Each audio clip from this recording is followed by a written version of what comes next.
Wakapolres Musirawas, yang terhormat para kabak, para kasat, para kapolsek, perwira, dan anggota jajaran. Polres Mura dan Pemda Mura serta DPRD Kabupaten Mura melepaskan bantuan sembako kepada masyarakat dampak COVID-19 atau Corona di Kabupaten Musirawas.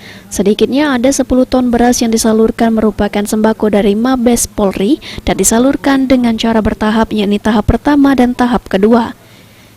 Kapolres Mura AKBP Efranedi mengatakan bahwa bantuan beras ini sebanyak 10 ton, namun akan dibagikan secara 2 tahap. Di tahap pertama akan disalurkan 5 ton dan nantinya akan dilanjutkan 5 ton lagi.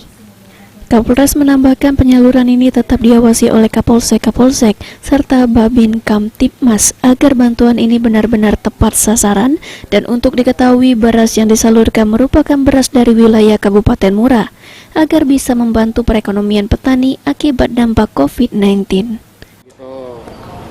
Sambil juga kita melakukan pendampingan terhadap bantuan-bantuan yang ada diberikan oleh Pemda. Jadi tanggung jawab kita untuk memastikan bahwa bantuan-bantuan sosial yang ada itu betul-betul sampai kepada orang yang membutuhkan, orang-orang masyarakat kita yang terdampak COVID ya.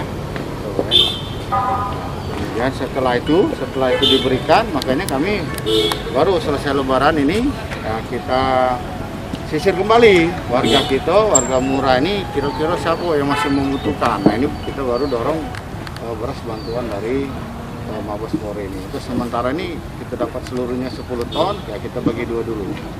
Per posek kita drop ini 50 karung ya, 50 karung jadi setengah ton masing-masing.